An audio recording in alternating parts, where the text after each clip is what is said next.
Je suis Michel Lusseau, donc je suis géographe à l'Université de Lyon. Nous sommes à Lyon, on va en parler tout à l'heure.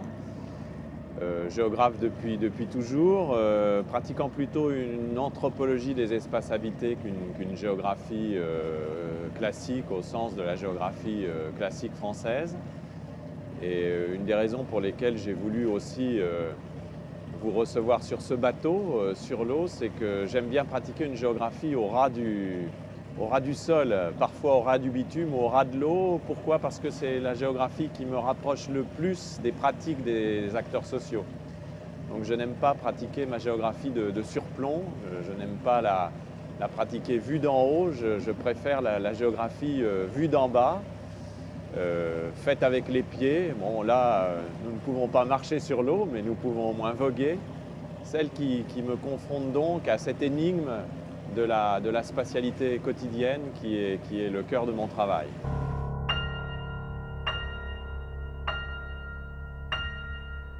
Alors nous sommes en fait à Lyon, à la confluence entre la rivière Saône que nous allons emprunter et le Rhône. Cette confluence que nous allons bientôt voir se dérouler derrière nous. Un lieu tout à fait magique et exceptionnel qui m'a beaucoup imprégné en tant que tel.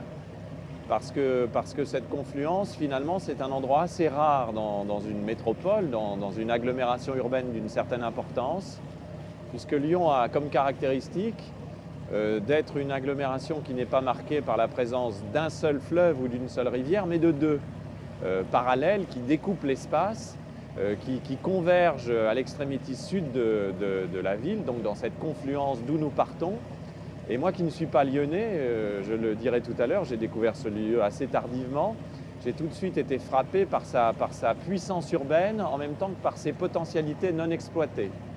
Donc c'est pour ça que j'ai voulu partir de ce lieu de la confluence, mais en même temps j'ai voulu vous proposer de ne pas nous limiter à un lieu, à un point dans l'espace, mais plutôt opérer un trajet, s'engager dans un mouvement, dans une série de lieux qui composent un espace qui est entre le linéaire, l'air, l'arête du réseau, le lieu, la succession de points topographiques, c'est-à-dire un espace composite, parce que j'ai l'impression que tous les espaces sociaux sont composites quand on les regarde du point de vue de la pratique des habitants, et nous entraîner dans un parcours qui va aussi nous permettre de comprendre comment j'établis mon rapport à des lieux urbains et également comment les lieux urbains m'habitent en quelque sorte dans la tentative que j'ai aussi de comprendre la façon dont les habitants les font vivre et dont réciproquement ces lieux font vivre les habitants, constituent un moment fort de leur expérience.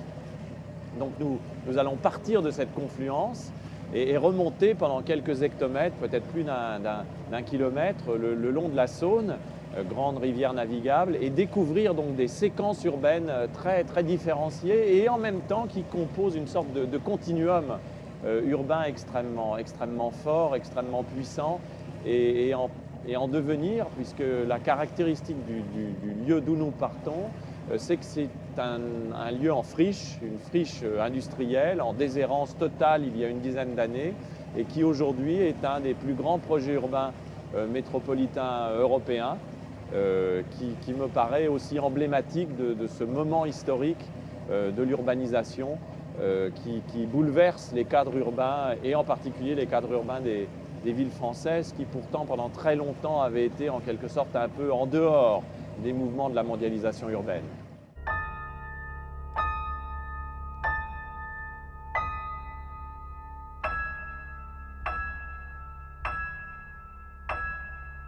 C'est un lieu que j'ai découvert récemment, puisque je ne suis pas un indigène de cet espace, je ne suis pas autochtone. J'ai découvert Lyon il y a maintenant 5 ans, en 2008, et lorsque je suis arrivé là où nous sommes, c'est-à-dire à la pointe de la confluence, où peu s'en faut, il n'y avait rien, il n'y avait que du terrain vague, des bâtiments en ruine. Nous étions vraiment dans un prototype, si je puis dire, de paysage, de friche industrialo-portuaire, puisque cet espace était un espace portuaire, il y avait des entrepôts, quelques vieilles usines de construction mécanique. On construisait des bateaux ici. Je rappelle que tout près d'ici se trouve la construction navale d'origine des fameux bateaux mouches. Hein. Les chantiers de la mouche étaient lyonnais. C'est là où on a inventé les bateaux mouches.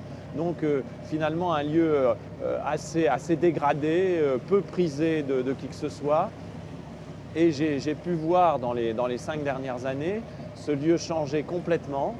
Et j'ai voulu parler de ce lieu parce que, par toute une série de hasards, c'est la première fois que je pouvais vivre en continu en tant qu'habitant d'un espace urbain, une évolution si spectaculaire d'un lieu de ce type. C'est-à-dire, j'avais, comme tout le monde, été à Bilbao, sur les docks de Londres, sur le front portuaire de Baltimore, dans d'autres endroits au monde où il y avait eu des opérations de restructuration urbaine, sur l'île de Nantes, que sais-je. Mais je n'avais pas non plus eu l'occasion de suivre en continu cette évolution. Et évidemment, la possibilité de suivre en continu, par cette accoutumance, cette acclimatation en quelque sorte qu'elle nous procure, cette possibilité de suivre en continu est très intéressante parce qu'elle nous permet de comprendre à l'échelle fine des espaces-temps du quotidien ce qui change. C'est-à-dire, elle nous permet aussi de ne pas simplement nous arrêter sur le spectaculaire du changement. Et vous voyez derrière moi se profiler des bâtiments qui vont bien expliquer ce que j'appelle le spectaculaire du changement, puisque nous sommes là aussi dans un lieu très marqué par un certain zeitgeist, un certain air du temps architectural et urbanistique qui consiste à considérer que la réappropriation urbaine d'espaces de friche dans une métropole d'une certaine taille doit passer par des affirmations architecturales très fortes. Donc nous avons là, dans une séquence que nous allons voir se déployer devant nous en quelques hectomètres, nous avons quelques grandes signatures de l'architecture qui viennent implanter des bâtiments, donc Koop Imelbo, qui construisent cet étrange esquif là, que nous avons vu derrière nous, qui est le musée des Confluences, qui est un musée d'art et de civilisation, un peu l'équivalent du musée du Quai Branly à Paris. Puis derrière moi, ce bâtiment noir avec les façades sérigraphiées qui est construit par Odile Deck et qui essaye de présenter sur ces façades un paysage qui serait celui que nous pourrions voir si nous étions placés en situation de le voir. Donc une sorte de paysage à la fois réel et imaginaire qui s'éclaire la nuit de manière tout à fait fantomatique et très belle. Puis nous allons voir un bâtiment vert pomme ou extrêmement spectaculaire et extrêmement affirmé dans son style, des Anglais Jacob et McFarlane, qui est le bâtiment d'un siège social d'une grande entreprise, comme le bâtiment de Dildeck, siège social d'une grande entreprise, fondation d'art contemporain, musée des civilisations et de l'homme, siège social d'Euronews, hein, donc une grande entreprise de médias.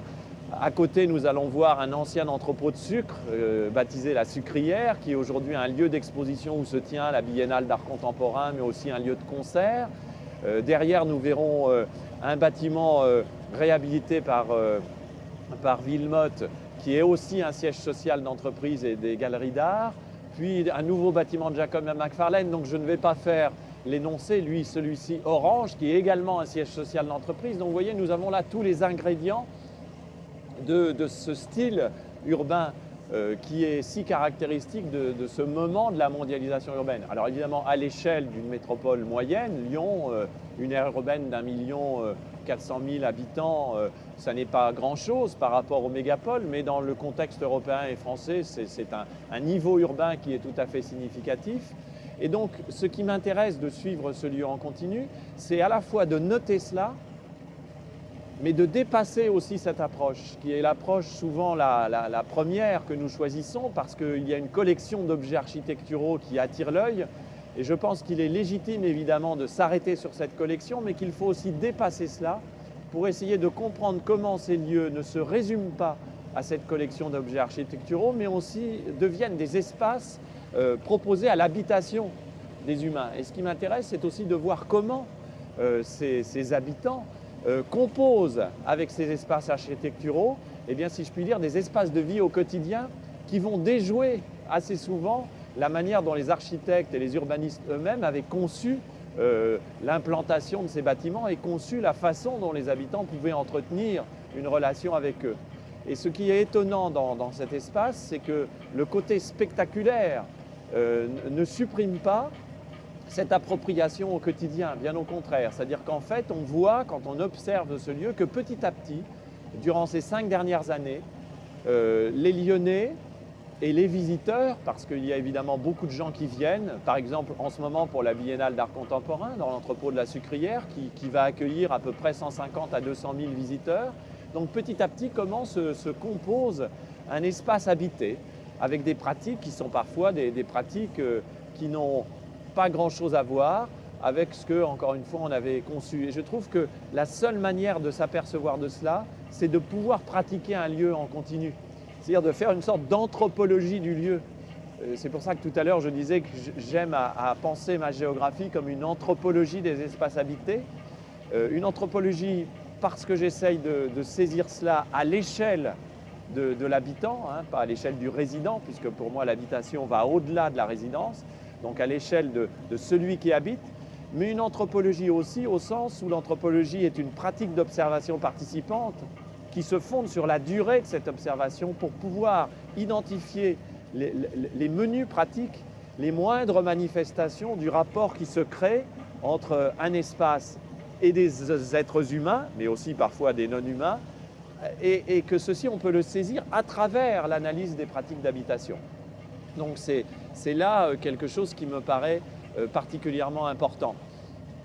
De même, ce qui me paraît particulièrement important, et c'est pour ça que j'ai souhaité que nous soyons sur ce bateau pour retrouver cette dimension-là, c'est qu'il s'agit d'un lieu, mais comme il s'agit d'une rive de rivière, et que la rive elle-même a été l'objet d'un travail très soigneux. Nous ne le voyons pas forcément très bien ici, mais la rive a été complètement reprise, repensée, et qu'il a été également pensé une possibilité de pratiquer cette rive en continu, de l'amont vers l'aval de la Saône sur plusieurs kilomètres. Et nous allons suivre une partie de cela.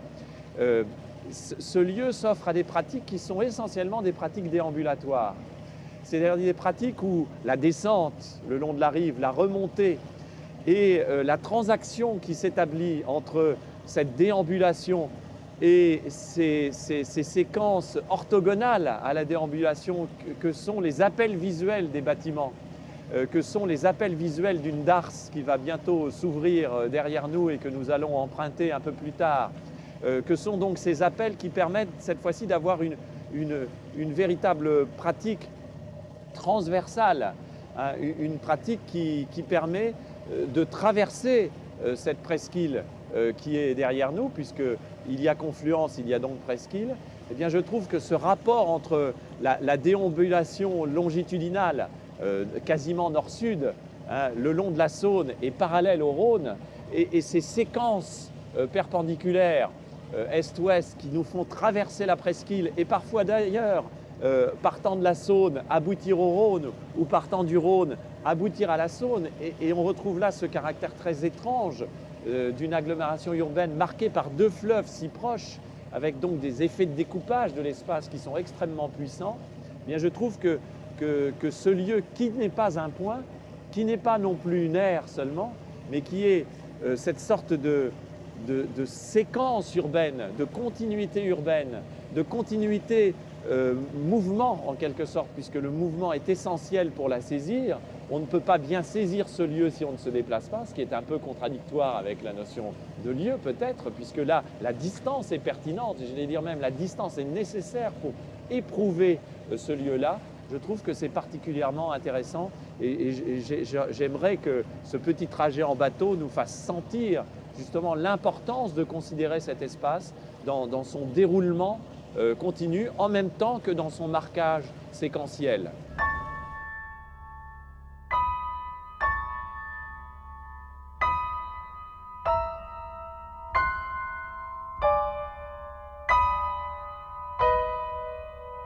Je crois que ce qui a été important pour moi dans la découverte de cet espace, encore une fois, je ne suis pas un autochtone, ça n'est pas tellement qu'il s'agit de l'espace le plus spectaculaire qu'il m'ait été donné de connaître. Encore une fois, j'en ai vu d'autres.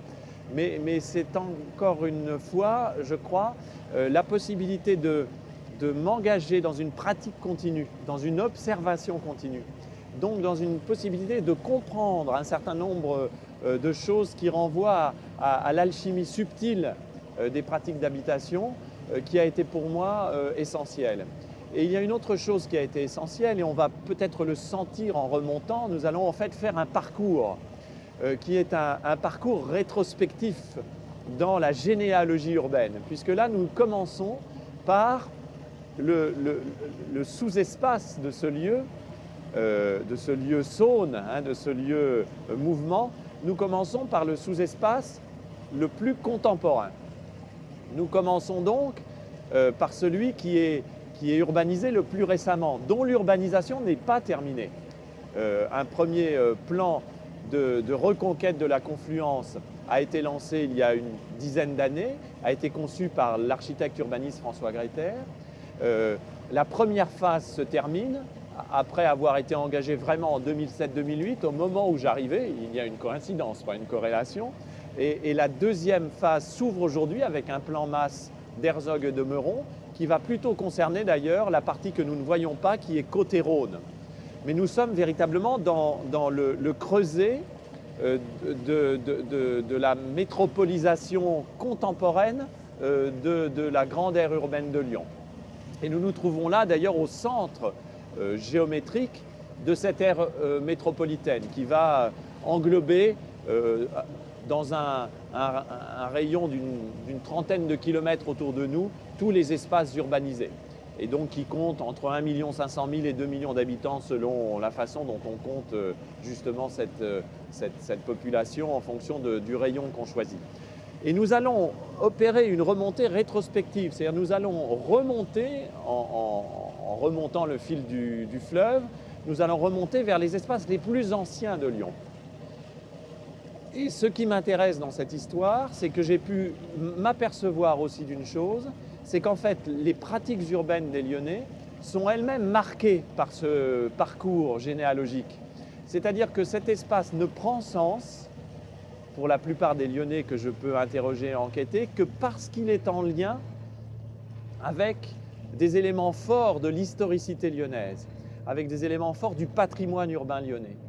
Et que une des grandes forces de ce projet de la confluence, c'est qu'il n'est pas simplement un plaquage de contemporanéité architecturale et urbaine dans un espace de friche délié en quelque sorte de tout. Il n'est pas simplement, comme on pourrait le croire, qu'une petite fraction d'urbanité mondiale greffée sur une métropole de province française. Il est quelque chose qui, très intelligemment, me semble-t-il, par les urbanistes, a été complètement pensé comme un élément d'une séquence urbaine en relation à la fois physique, morphologique, mais aussi en relation symbolique et pratique avec d'autres éléments de cette séquence qui sont les éléments les plus emblématiques d'un patrimoine urbain lyonnais que nous allons découvrir par la suite. Et ça a été travaillé même d'ailleurs aujourd'hui dans les détails. Une des raisons pour lesquelles j'ai souhaité que nous prenions le bateau, c'est que de la darse dans laquelle nous entrons dans une darse. Vous découvrez derrière moi un front urbain très emblématique aujourd'hui de cette opération. Le front urbain donc, de bâtiments qui se situe à ma droite a été dessiné par Massimilio Fuxas. Et derrière moi, vous voyez un centre commercial avec ses systèmes de voiles, un centre commercial qui a été dessiné par Jean-Paul Viguier. Et tout derrière, vous avez peut-être aperçu un bâtiment très imposant qui est le siège de la région Rhône-Alpes, dessiné par Christian Porzampar. Donc nous sommes là au cœur, là aussi, de ce nouvel endroit et on retrouve cette logique de signature. Mais ce qui est intéressant, c'est que cette darse où nous entrons, nous n'allons pas pouvoir entrer trop longuement parce qu'un pont nous empêchera de pénétrer plus avant. Mais cette darse dans laquelle nous entrons n'existait pas. C'est une création nouvelle. il s'est agi de montrer que par cette darse, on pouvait presque opérer la continuité du chemin nautique entre la Saône et le Rhône. Et c'est une sorte de rappel d'une situation qui a existé, parce qu'il y a quelques dizaines d'années, quelques siècles, ici, il y avait des bras qui assuraient la liaison entre la Saône et le Rhône. Nous sommes dans une zone qui était vraiment une zone d'eau extrêmement mêlée. Et de cette darse-là part désormais un bateau qui est un instrument de transport public urbain qui, pendant 10 mois de l'année, parce que pendant 2 mois d'hiver, il ne peut pas complètement naviguer, opère justement une jonction directe pour 1,50 €, c'est-à-dire presque rien, opère comme un vaporetto, d'ailleurs il s'appelle le vaporetto lyonnais, une jonction directe entre le cœur historique de Lyon et ce nouvel ensemble, avec une volonté justement à la fois de faire découvrir cette séquence. Ce bateau est très chéri et prisé par les touristes, mais aussi par les Lyonnais qui viennent en quelque sorte en continu éprouver une séquence quasi cinématographique. C'est aussi pour ça que je trouvais intéressant que nous fassions nous-mêmes cette expérience, une séquence quasiment cinématographique d'un espace qui est aussi un espace mouvement de ce point de vue-là. Et c'est aussi un lieu donc, qui pour moi est important parce que j'ai pu essayer de réfléchir à partir de ce lieu étiré à ce que la notion d'espace-mouvement pouvait vouloir dire, reprenant peut-être une vieille intuition deleuzienne et considérant que finalement un espace-mouvement, ça n'est pas simplement un espace marqué par la mobilité, un espace de transport en commun, une autoroute, un aéroport, mais un espace-mouvement, c'est aussi un espace qui, dans une certaine mesure, contient en lui le principe du mouvement. C'est-à-dire contient en lui le principe du mouvement au sens où ce principe du mouvement est nécessaire pour que cet espace exprime ses potentiels d'habitabilité. Donc je dirais que ce lieu est important pour moi dans mon travail parce que c'est un des lieux, mais pas seulement là où nous sommes, là où nous allons aller, qui m'a permis d'essayer de réfléchir à nouveau frais à cette idée que l'habitation humaine, et en particulier l'habitation urbaine, était beaucoup plus fréquemment qu'on ne le croit, fondée sur le mouvement, mais pas simplement le mouvement en tant qu'on l'entend souvent, c'est-à-dire nécessitant d'user des moyens de technologie mobile pour se déplacer, mais fondée aussi sur l'idée que ce qui créait la séquence pertinente, c'était l'idée que ces séquences étaient justement en lien les unes avec les autres et que c'était ce lien des séquences les unes avec les autres qui composait une sorte d'espace informé, nourri, structuré par l'idée de mouvement. Donc voilà pourquoi j'ai tenu à partir de là et voilà pourquoi ce lieu m'impressionne au sens de la pellicule photographique. Voilà pourquoi ce lieu est pour moi un moyen de réfléchir bien au-delà du cas concret qu'il représente, parce que finalement, le cas concret qu'il représente est, j'allais dire, presque secondaire, ou en tout cas presque anecdotique. Au-delà de ce cas concret qu'il représente, c'est pour moi un lieu qui me permet de penser une certaine caractéristique des lieux urbains contemporains.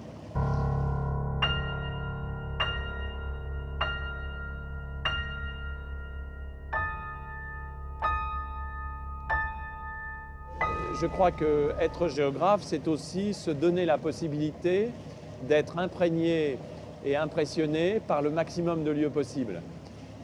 C'est peut-être ce qui différencie le géographe de métier de celui qui ne l'est pas, c'est qu'il me semble qu'être géographe, c'est manifester, en tout cas dans le type de géographie que je pratique, donc cette anthropologie des espaces habités, c'est de manifester une sorte d'ouverture aux lieux, d'ouverture aux espaces. Pour paraphraser Lévinas, qui disait qu'il fallait être ouvert à l'être pour être ouvert à l'autre et réciproquement, je dirais qu'être ouvert à l'espace, c'est aussi pour un géographe une manière de comprendre l'espace et d'être aussi dans la compréhension de l'espace par l'ouverture à l'altérité des lieux, c'est-à-dire au fait que tout lieu est à la fois identique aux autres est à la fois profondément différent des autres. Et il y a donc une nécessité, à mon sens, d'être dans une position de grande hospitalité en tant que chercheur, hospitalité à ce que les lieux nous apprennent lorsque nous les observons. Et je dis à ce que les lieux nous apprennent, en étant bien entendu que même si là, ça n'est pas le cas parce que nous sommes un peu mis à distance par le bateau et que nous sommes un matin assez frais d'un mois de novembre, être à l'écoute de ce que les lieux nous apprennent, c'est aussi et surtout être à l'écoute de ce que les pratiques habitantes de ces lieux nous apprennent. Donc ce lieu m'a changé, pas forcément plus que d'autres, mais ce qui a été spécifique dans ce que ce lieu m'a apporté, et j'y reviens, je suis désolé d'y revenir, c'est la possibilité d'y passer en continu, si je puis dire. C'est-à-dire la possibilité de petit à petit m'acculturer réellement à ce que cette fraction urbaine comporte de pratiques habitantes. Et ce qui m'a véritablement apporté beaucoup, je trouve, dans ce lieu, c'est que cette accoutumance m'a évité de ne voir dans ce lieu que les aspects les plus spectaculaires. Et je voudrais m'arrêter un peu sur cette question. Il y a peut-être un défaut d'un certain type de saisie géographique ou sociologique ou des études urbaines, des lieux urbains et en particulier des lieux métropolitains. C'est que très rapidement, si l'on n'y prend pas garde, et moi-même j'ai commencé par cela dans le début de cette séquence, on en vient à considérer les lieux simplement comme une collection de sous-espaces ou comme une collection de gestes architecturaux ou urbanistiques. Et évidemment, cette réalité, elle n'est pas à nier, elle a du sens. Et ce que je trouve du coup problématique, c'est que parfois on en vient à ne saisir les lieux que par leur configuration extérieure et que par le caractère spectaculaire ou saisissant ou significatif de leur configuration extérieure. Et ce que ce lieu m'a apporté, c'est qu'en le pratiquant très régulièrement, en m'immergeant en quelque sorte dans ce lieu, en acceptant de devenir autochtone, en acceptant de devenir un Lyonnais comme les autres, avec évidemment un parcours biographique différent, avec une intention différente dans la pratique de ce lieu, puisque c'était aussi une intention de comprendre des choses qui me permettaient de consolider une théorie générale de la spatialité urbaine. Ça m'a permis de délaisser la seule approche par la forme, par le caractère spectaculaire de certains gestes architecturaux et de mieux comprendre comment s'établissait le commerce au quotidien entre les acteurs, les objets et les environnements spatiaux. C'est-à-dire voir comment, dans de menus espaces que nous préfigurons, enfin que nous pressentons ici, des petits bords de rive, des pieds de bâtiments, des petites places qui s'ouvrent entre des équipements, les rues juste à l'arrière où les tramways passent, les arrêts des stations de métro que nous allons bientôt aborder, les espaces plus historiques qui sont, comme je le disais tout à l'heure, ces préambules à la déambulation ou au contraire ces lieux où l'on aboutit, parce que j'ai constaté aussi que beaucoup de Lyonnais faisaient ce trajet comme nous le faisons, c'est-à-dire du récent vers l'ancien. J'ai constaté que beaucoup de Lyonnais, quand ils recevaient des habitants de l'extérieur, partaient du moderne, du contemporain, et remontaient vers l'ancien. Ce qui est pour moi d'ailleurs une énigme que je n'ai pas encore complètement résolue. Donc à essayer de regarder ça, j'ai pris conscience mieux qu'auparavant que l'habitation urbaine était ce composé subtil donc entre les acteurs, les objets physiques, les bâtiments, mais aussi les arbres, les arbres sont très présents. Alors, pas tellement dans ce que nous voyons derrière, mais si la caméra pouvait faire demi-tour, nous verrions que de l'autre côté, ou derrière nous, sur l'autre côté, vous voyez la colline de Fourvière qui commence et vous voyez l'importance du végétal qui est indispensable pour composer l'atmosphère du lieu. On ne peut pas penser cet espace-là si on ne s'accorde pas sur le fait que le végétal est absolument fondamental. Donc, il y a des objets matériels, il y a du non-humain, et puis il y a cet environnement, ce dispositif de tout ce qui nous environne, qui constitue en quelque sorte la plateforme à partir de laquelle chaque être humain va composer son habitation. Et je pense que cette pratique du lieu m'a permis de progresser dans la compréhension de cette alchimie subtile et m'a permis de mieux penser la spatialité urbaine contemporaine. Nous allons bientôt passer sous une série de ponts. Donc nous avons parcouru 800 mètres, 1 kilomètre peut-être depuis le moment où nous avons commencé ce parcours. Nous allons passer sous une série de ponts. Voilà les ponts qui s'annoncent. Ces ponts sont très spectaculaires. Pont de chemin de fer, très important. Nous sommes près du terminus d'une des principales gares de Lyon.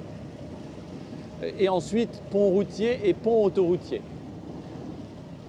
Nous allons donc, en passant sous ces ponts, franchir une frontière,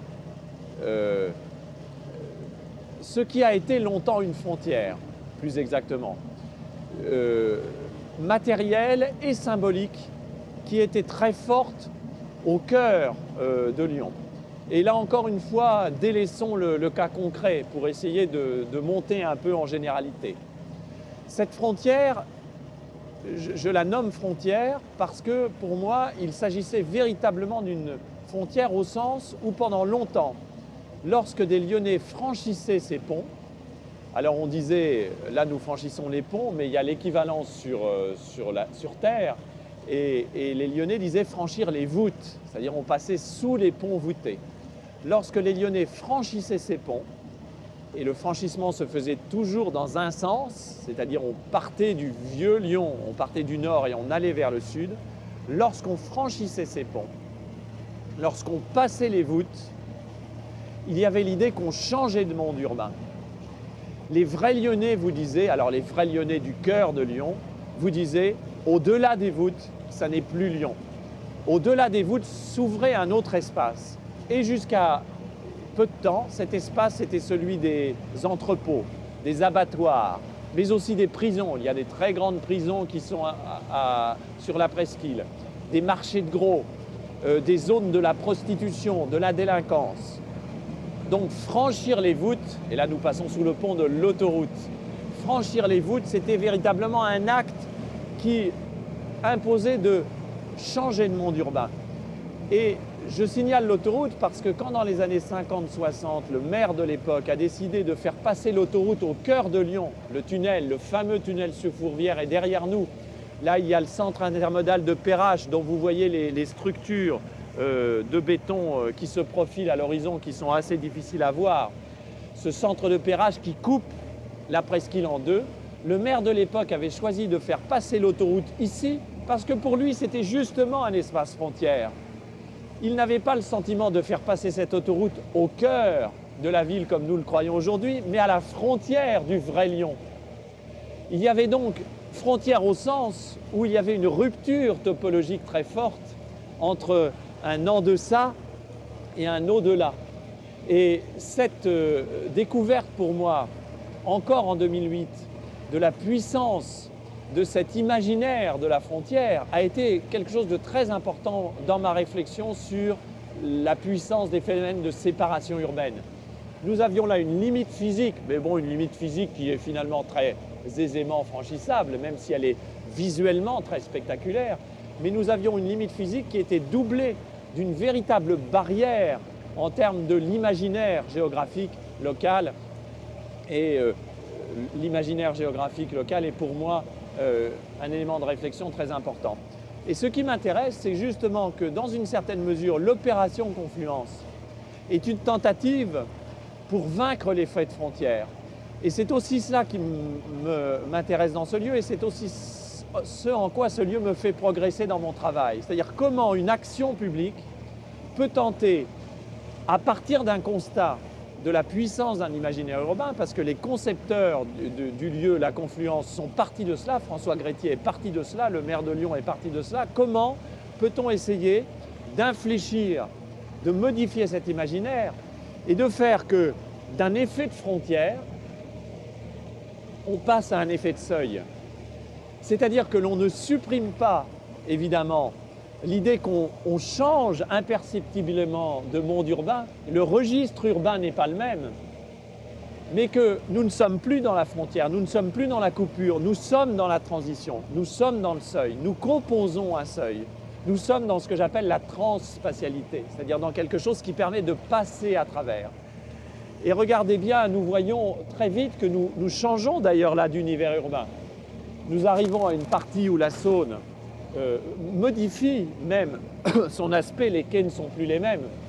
Et lorsque la caméra va revenir sur le paysage qui s'ouvre derrière moi, et de part et d'autre, nous allons tout à l'heure faire un demi-tour qui nous permettra de saisir l'urbanité lyonnaise dans ce qu'elle a de plus emblématique, c'est-à-dire le cœur de l'urbanité historique. Nous arrivons devant la Saône urbanisée, dans cette fraction de Saône urbanisée à partir de l'époque romaine.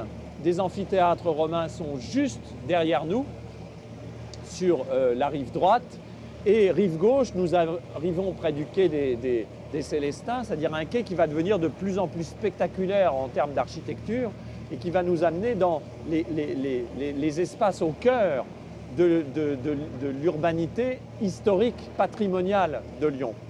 Et en bateau, nous venons de faire cette expérience de la transspatialité, c'est-à-dire nous venons de le travailler en continu.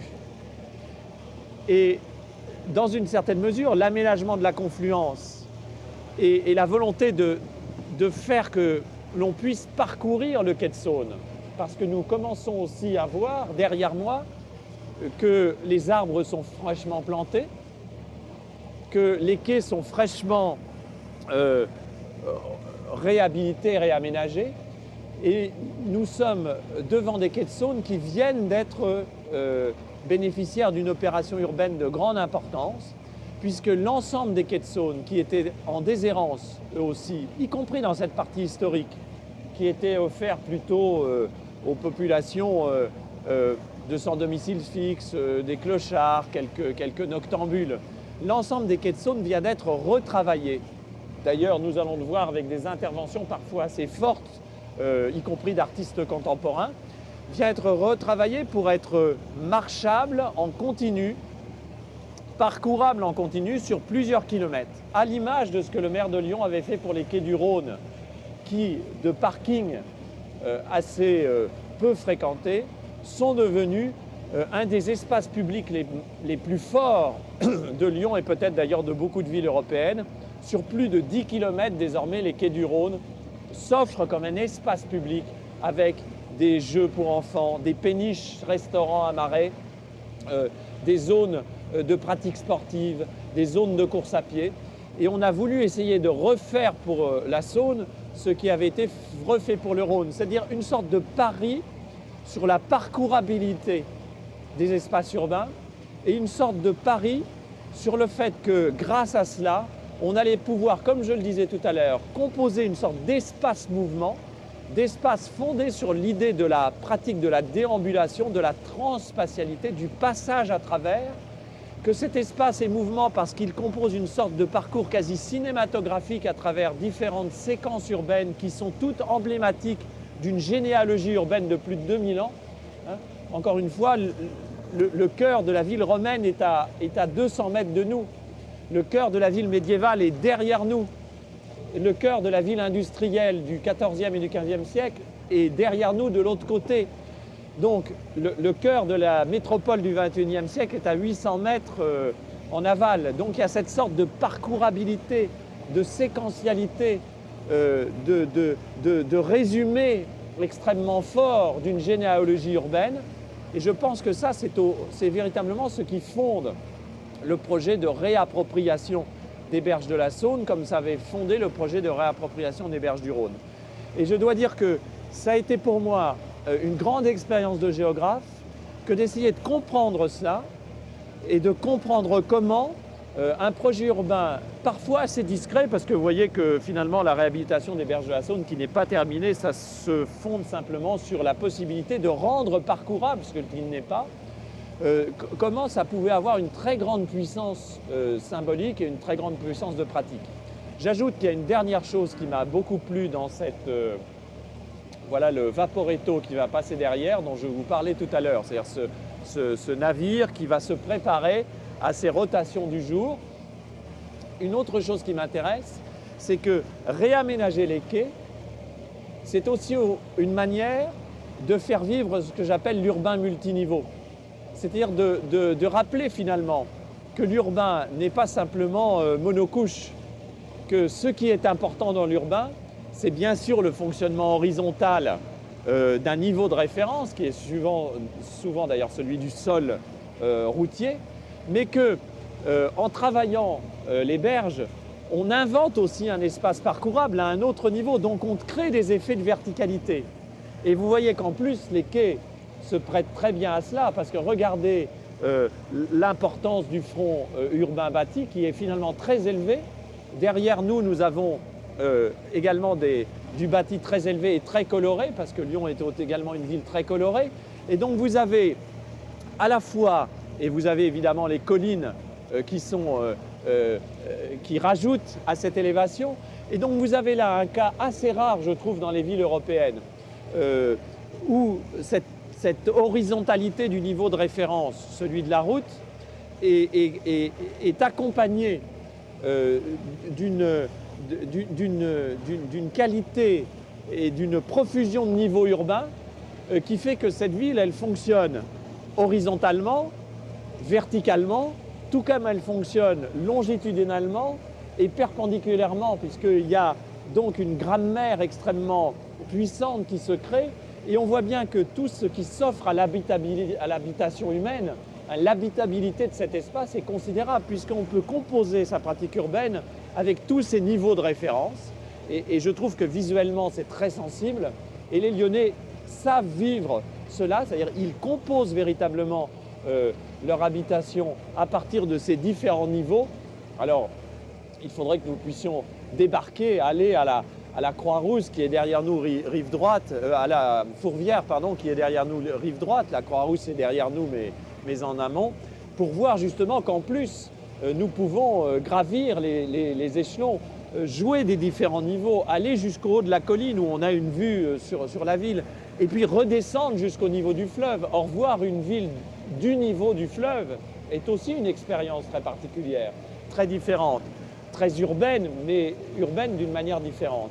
Et puis avec également cette scansion par les ponts qui est très manifeste. Donc cette idée aussi qu'à chaque fois on traverse des espaces, on change d'ambiance. Et donc je crois que grâce à ce lieu, j'ai mieux compris l'importance de ces multiniveaux, l'importance de cette grammaire entre le longitudinal, le perpendiculaire, l'importance de cette transspatialité. Et je l'ai mieux compris, encore une fois, parce que j'ai pu m'immerger pendant plusieurs années là-dedans.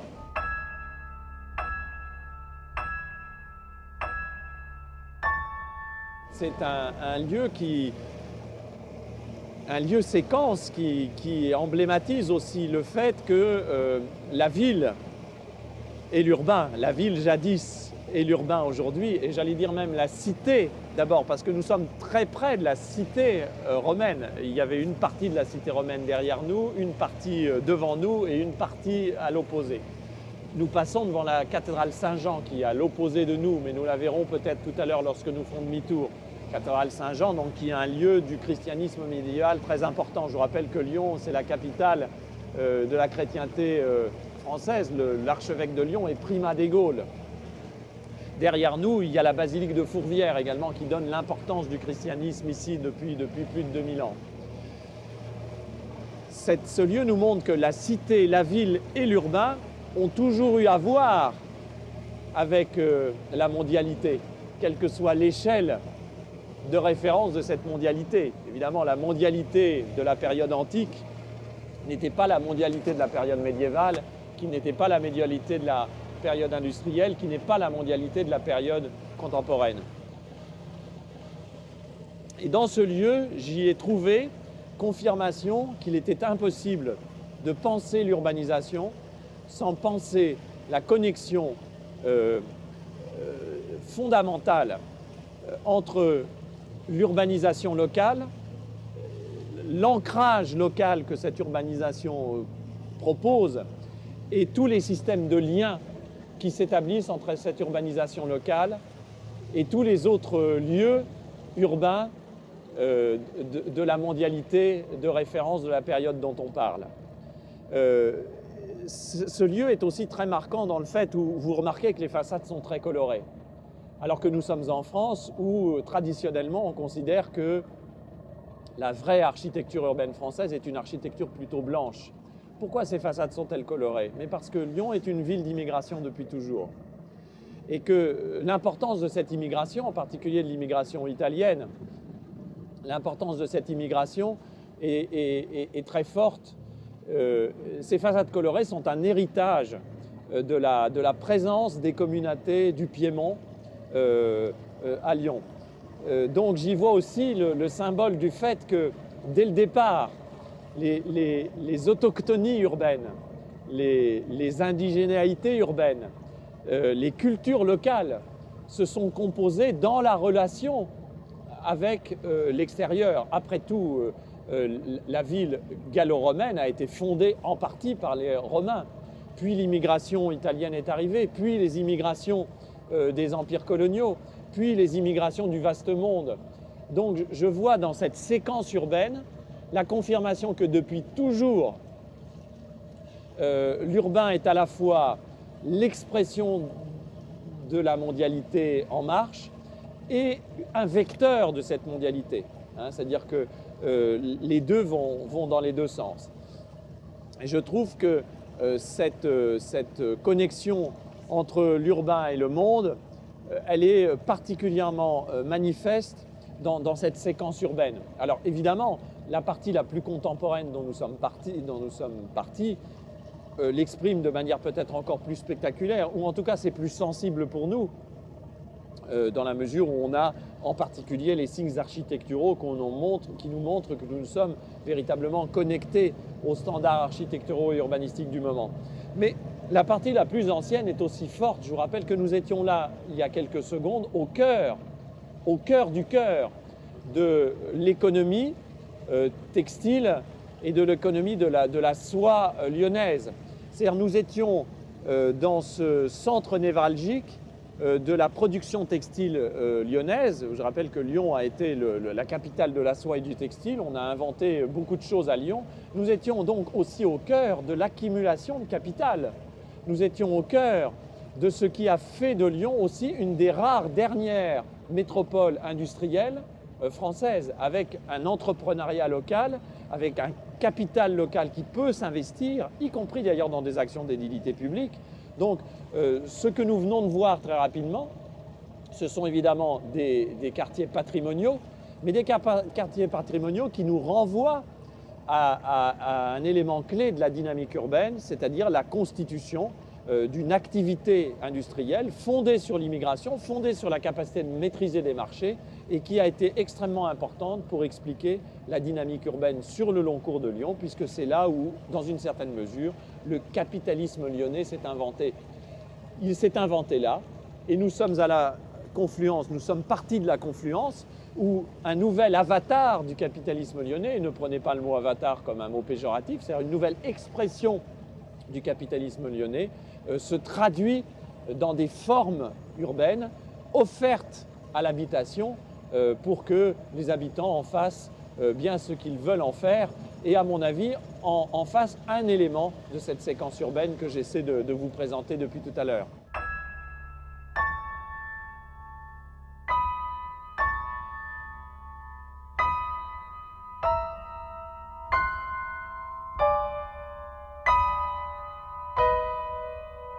Je pense qu'aujourd'hui, on ne peut jamais être loin du monde numérique. Le numérique, c'est cet espace en plus qui s'offre en permanence à notre habitation. Et quand je dis cet espace en plus, je ne dis pas cet espace autre ou cet espace différent. Parce que ce que je trouve intéressant, c'est que justement, il y a une perméabilité de plus en plus forte entre cet espace en plus et les espaces matériels que nous avions l'habitude de considérer comme les seuls espaces que nous pouvions habiter. C'est-à-dire nous habitons le numérique à mesure que nous habitons l'espace matériel et réciproquement. Et donc, je pourrais dire que ce lieu est en lien avec l'espace numérique de toutes les façons envisageables. D'abord parce que lorsqu'on le parcourt, lorsqu'on veut s'y repérer, il n'est pas rare que l'on utilise des instruments numériques tout simplement pour composer son parcours, pour savoir où l'on doit aller, ce que l'on doit en faire. Mais aussi parce qu'au bout de cet espace, à la confluence, nous allons rentrer bientôt, nous en sommes partis, nous allons y revenir, nous allons rentrer dans un espace qui lui-même a été conçu comme un espace connecté, comme un embrayeur de cette hyperspatialité dont je parle souvent dans mon travail, c'est-à-dire cette capacité en tout lieu de se connecter en tout lieu.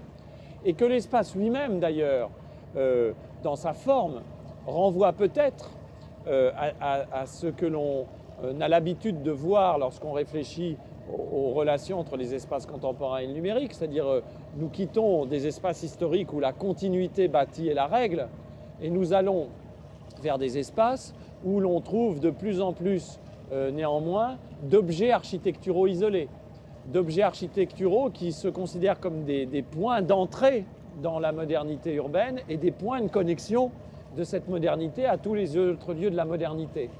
Mais dans une certaine mesure, même si cet espace n'est pas un espace apparemment marqué par Internet et le numérique, il me semble parfaitement compatible avec l'analyse que nous pouvons faire du rôle des nouveaux instruments de communication dans la capacité que nous avons à habiter les espaces urbains au quotidien.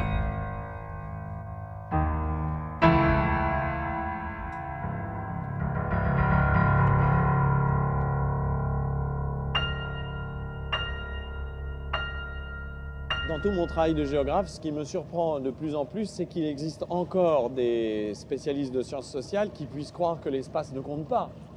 Ce que je trouve curieux, c'est qu'il faille essayer de démontrer qu'il compte. Tant il est évident que la moindre expérience de vie au quotidien nous confronte à ce que j'appelle l'épreuve spatiale, à la nécessité, pour vivre tout simplement, pour vivre soi, pour vivre en relation avec d'autres, pour vivre en relation avec des objets, des non-humains, pour simplement réaliser son parcours biographique, eh bien on voit bien que nous avons nécessairement à faire avec l'environnement spatial dans lequel nous nous inscrivons. Faire avec l'environnement spatial, ça n'est évidemment pas simplement considérer que cet environnement nous oblige, nous détermine à faire ce que nous avons à faire. Ça n'est pas non plus considérer que cet environnement est simplement une page blanche sur laquelle nous écririons en toute liberté ce que nous avons envie d'écrire, si je puis me permettre d'utiliser cette métaphore de l'écriture. Faire avec, c'est bien dire que cet environnement, il nous offre des potentialités, mais qu'en même temps, nous lui offrons en retour nos pratiques habitantes, et qu'en retour, ces pratiques habitantes, elles imprègnent cet environnement spatial, elles le modifient, elles lui donnent sa teneur, sa coloration. Ces espaces que nous venons de traverser, sans les habitants, ils ne sont rien, ils ne sont que des formes, des ruines entretenues. C'est bien aussi l'intensité, la variété, l'atmosphère et l'ambiance des pratiques urbaines qui vont donner à ces espaces leurs caractéristiques spécifiques, qui vont en faire des espaces différents de ceux que nous allons pouvoir croiser. Et d'ailleurs, à mesure que les formes architecturales du monde contemporain deviennent parfois, dit-on, interchangeables, jusqu'à ce que l'on puisse considérer aux yeux de certains auteurs que finalement il y a une sorte de standardisation qui s'impose à l'échelle de la planète et que les espaces se ressemblent de plus en plus, sont de moins en moins dissemblables, eh bien on s'aperçoit en réalité quand on observe les pratiques spatiales des individus que ce sont elles qui donnent la caractéristique, la spécificité, la coloration particulière des lieux. Donc oui, l'espace compte, mais je dirais surtout les spatialités comptent pour moi. L'espace compte parce que l'espace c'est ce à partir de quoi nous habitons, nous composons notre habitation, c'est-à-dire c'est notre milieu d'expérience et d'existence, mais les spatialités comptent parce que ce sont ces spatialités qui produisent, à mon sens, beaucoup plus que l'espace formel lui-même, qui produisent la différence. C'est-à-dire, je pense que l'on peut dire que le monde contemporain est caractérisé à la fois par un processus qui apparemment, formellement, dans la mise en place des environnements spatiaux, est un processus qui fait que de plus en plus d'espaces se ressemblent formellement, mais qu'en même temps, il y a un processus de différenciation extrêmement fort, extrêmement puissant, et que ce processus de différenciation, il s'appuie, lui, toujours sur la différence et la variété des pratiques spatiales des individus. Donc, l'espace compte, il est notre milieu de vie, les spatialités comptent, elles sont les modalités par lesquelles les sociétés humaines produisent de la différence située.